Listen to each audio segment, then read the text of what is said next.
ta cùng hợp hoa nơi đây, mọi người bên nhau ta hát mừng sinh nhật. 1, 2, 3 ta cùng thổi tắt nến. Happy birthday to you.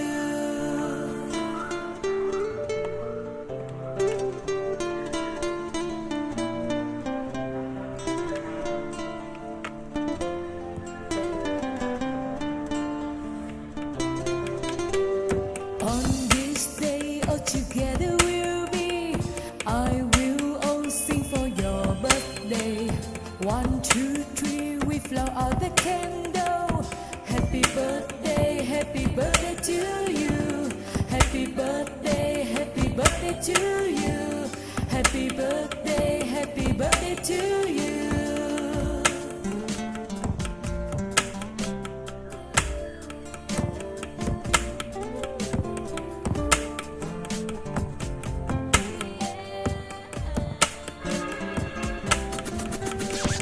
Ngày hôm nay ta cùng hợp hoa nơi đây, mọi người bên nhau ta hát mừng sinh nhật.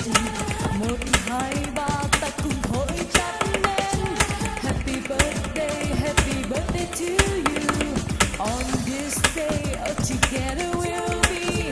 I will all sing for your birthday. 1, 2, 3, we